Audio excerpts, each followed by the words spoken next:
Welcome back everyone to Crypto and More. So today we're going to talk about the possible interest rate hikes that we may have in March, as well as the possible effects that it may have in the stock market and the cryptocurrency space. The Federal Reserve did mention on Wednesday that it's likely to rise interest rates in March and reaffirm plans in its bond purchases that month as well. Now both the stock market and the cryptocurrency space has suffered as there's fears that it's very likely that during March there will be an interest rate hike. Not only have we seen the Nasdaq suffer, we've also seen the Dow Jones and the S&P 500 fall out of their trend lines. And as Bitcoin follows the stock market relatively close, it also has suffered since November of last year. Now, I do want to remind you guys that this is just my opinion and not financial advice, but I do believe that if interest rates rise in March, the stock market and Bitcoin may not drop as much as people may think. The reason I believe that is because the stock market, as well as the cryptocurrency market, has been dropping significantly already. The Nasdaq has dropped around 23% since the all-time highs of last year, and Bitcoin has dropped around 52% since its all-time highs when it reached $69,000. I believe that the reason why people are selling is because they believe the interest rate increase might be high. I think they're only going to raise it slightly and test the waters and see how the economy reacts based on that interest rate increase. Even though the interest rate increase may not be as high as people may think, I still think it's going to cause a small sell-off in the market just because of the news, but then it'll quickly recover. Both the stock market and the cryptocurrency space are at oversold levels,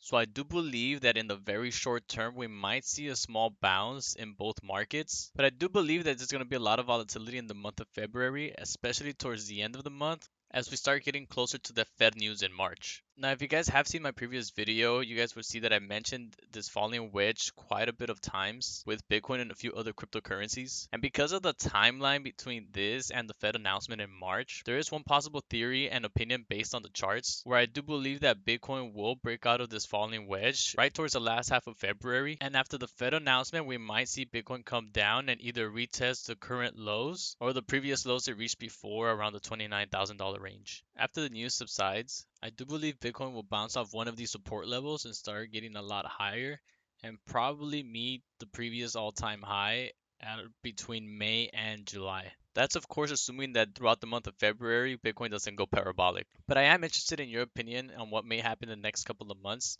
especially about the Fed rate hikes. So if you do have an opinion, I would like to know in the comments below. And if you guys found this video informative, please like and subscribe.